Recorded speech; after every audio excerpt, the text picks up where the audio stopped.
Pessoal, tudo bem? Boa tarde. Primeiramente, eu queria falar para vocês que eu tô com um probleminha no meu computador, né? Então, eu não tô conseguindo acessar alguns arquivos. Eu espero que eu resolva isso em breve, né? Até pelo menos semana que vem, ou até amanhã, não sei, eu tô tentando. Então, para falar inicialmente essa primeira aula, que é uma aula a respeito da introdução sobre a fertilidade de solo, eu vou utilizar alguns conceitos e vou tentar trabalhar com vocês algo bem prático mesmo, de uma forma dinâmica, em que nós consigamos assim pegar todas as principais informações a respeito da disciplina. Tá? Então, hoje, como é a primeira aula, eu vou emprestar um material, né, que eu acho que é bastante pertinente a nosso trabalho. Então, é um material da Universidade Federal de Santa Maria, de alguns professores. Então, a gente vai seguir, né, só de forma didática e de forma é, mais sequencial do que foi abordado nesse material. Acho um material interessante e que vai especificar, então, a importância da fertilidade do solo, por que a gente estuda, os conceitos, né? Então, hoje a gente tem a fertilidade do solo como a base, talvez, da nutrição mineral de plantas. Não é errado, porque a nutrição mineral de plantas ela parte do princípio daquilo que está no solo, né? Então, opa, peraí, no meu solo eu tenho quanto de cada um dos nutrientes e o quanto a minha planta vai precisar, né? A gente fala sobre a lei do mínimo também, que é a lei do Liebig, em que diz que todos os nutrientes, que é o barril, né? Eu vou apresentar ao longo de todas as aulas uma aula a respeito disso, mas que fala que todos os nutrientes eles são requeridos pela planta e que se existe um que seja em menores quantidades, ele vai ser determinante para essa produção, né? Então, vamos partir para o material, vou fazer uma explicação breve para vocês, né, para ser uma aula dinâmica, a gente volta para o grupo depois, eu vou tentar fazer uma videoconferência com vocês, para a gente debater algumas questões aí a respeito, vocês podem me enviar perguntas, né, a respeito da apresentação, tá? Então, vamos lá para o material.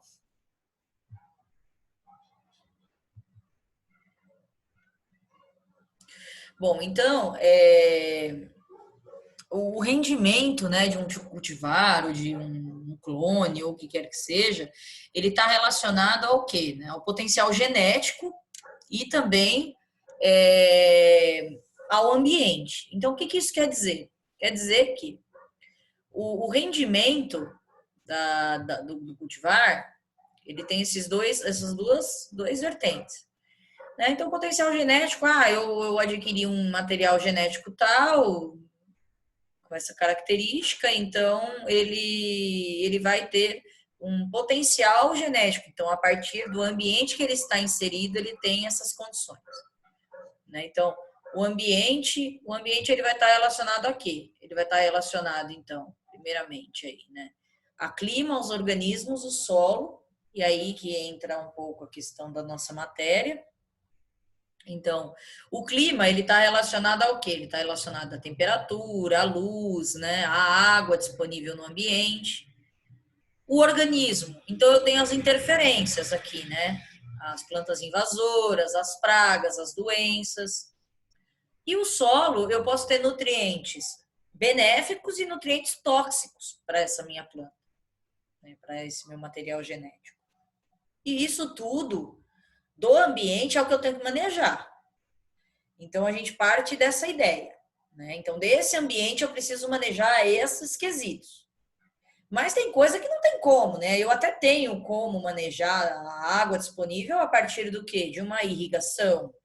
Mas luz e temperatura, até hoje eles estavam testando, eu estava vendo esses dias, não sei se vocês chegaram a ver em grupos, mas a respeito de luzes que eles instalam no pivô, com ondas, as luzes de cromo, luzes vermelhas, luzes violetas, para interferir aí na produção, né? Então, vão tendo alguns resultados, mas não é o nosso foco agora.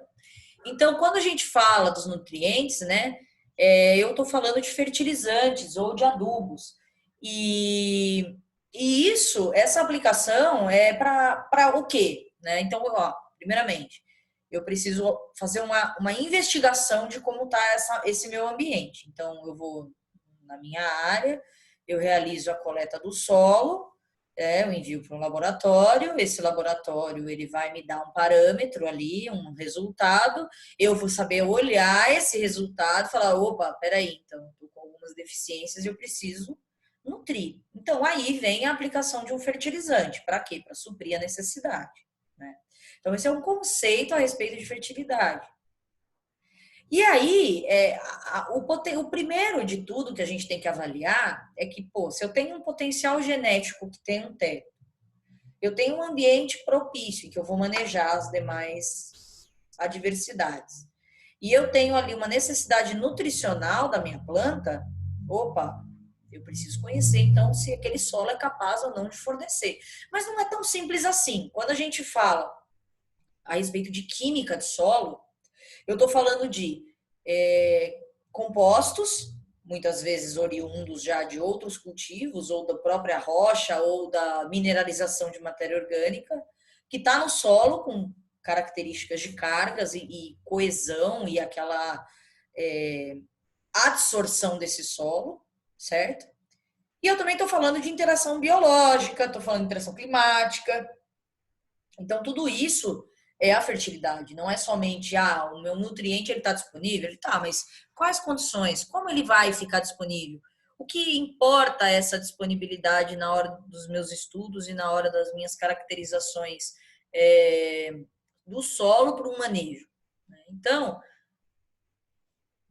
e aí, pensando nisso, a gente vai na relação que eu tenho em relação ao quê? Lucro, competitividade do cultivo, sobrevivência também do produtor, porque eu tenho que tirar um número X de uma produção, de uma produtividade, para garantir aquele custo. Pagar meu custo, gerar lucro, né? Ninguém trabalha de graça, só relógio. Nem relógio, né? Quer dizer, tem a pilha ali, né? Então, a gente tem que considerar, né, na hora de recomendar, os aspectos econômicos, sociais e ambientais. Por quê? Porque econômico, não adianta nada eu jogar ali uma quantidade exorbitante de um nutriente, que vai onerar muito o meu custo de produção, e no momento em que eu for fazer a colheita e for fechar os meus custos, aquilo fica muito caro, eu não vou conseguir pagar. Sociais, que está relacionado também a questões da operacionalidade, então, dar condições ao meu operador para garantir uma aplicação correta e ambiental, porque também tudo em excesso eu acabo tendo contaminação ambiental, principalmente quando a gente fala de adubação com base nitrogenada e potássica. Pela mobilidade no solo, a gente vai ver isso tudo. Então, o que é um conceito a respeito de fertilidade do solo? Então, o que é um solo fértil? Ele vai ter essa capacidade de suprir a condição da minha planta.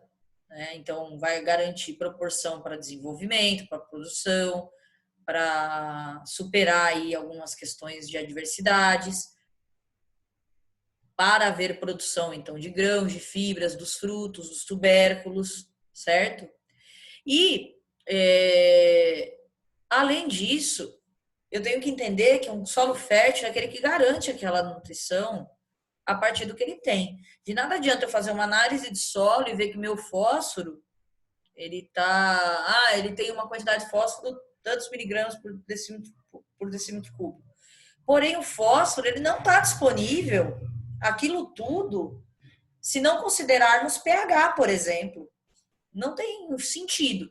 Então, eu tendo aquela quantidade de nutriente, mas o meu pH ele está disponível em tantos, posso ter limitações por conta do meu pH, né?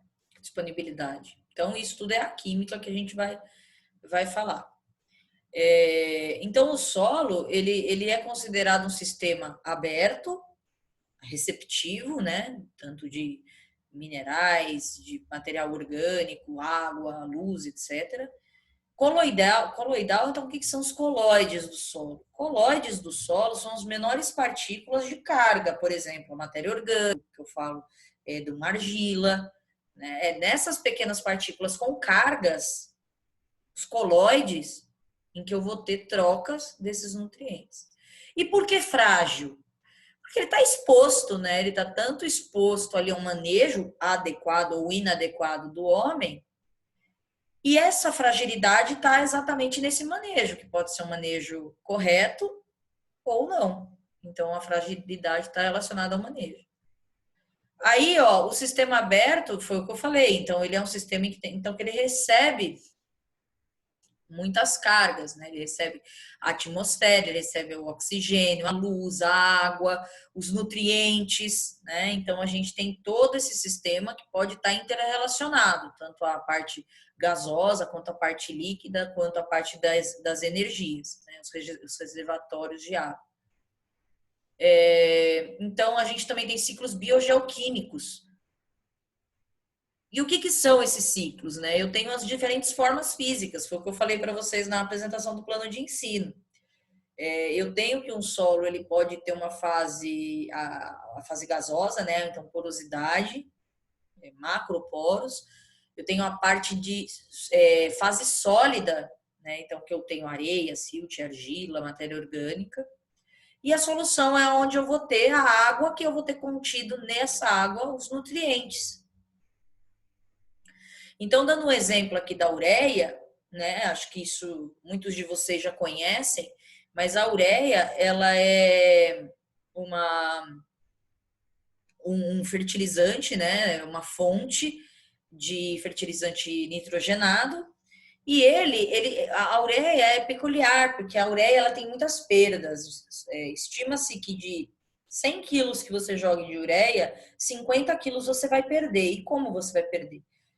No processo de transformação no solo dessa ureia, ele vai ter a produção do gás amônia. Então, esse gás amônia vai ter o amônio, né? Na verdade, esse é o amônio, que se transforma em nitrito e nitrato. Qual o problema do amônio? O problema do amônio é que ele vai se transformar em amônia, que é o NH3. E o amônia, ele é volátil, certo? Então, quando eu tenho um contato do meu amônio, né, com os íons hidroxilas que estão presentes aí no solo, vocês vão ver isso, ele vai produzir o gás amônio e vai volatilizar, que é um termo de perda. Quando eu tenho esse amônio, e ele passa pelo processo de redução no contato do oxigênio, eu vou ter, então, a produção do nitrito. Tudo micro-organismos, tá, pessoal? Esse nitrito vai transformar em nitrato. E o nitrato e o amônio são as formas em que a planta absorve, tá? Mas eu tenho perdas e perdas. Como? Por lixiviação. Então, na hora também, eu vou ter por desnitrificação, eu vou perder também, tá? E eu também vou perder o nitrato por lixiviação. Ele perde para a água porque é muito móvel. Então, ele não vai se fixar. Então, a gente tem a desnitrificação também quando eu tenho a produção. A partir do quê? Da perda do oxigênio em sistemas com baixa concentração de oxigênio. Então, pessoal, peraí. Nós temos aqui, né, o solo, um agregado de solo aqui. A gente tem poros nesse solo. A gente vai falar mais sobre isso na parte de física de solo, tá? Mas a gente tem poros. E esses poros, eles podem estar preenchidos, então, por água ou ar. Então, a gente tem os macroporos, que são os responsáveis pela aeração, né? E os microporos, que são responsáveis por segurar a água nessa fase do solo.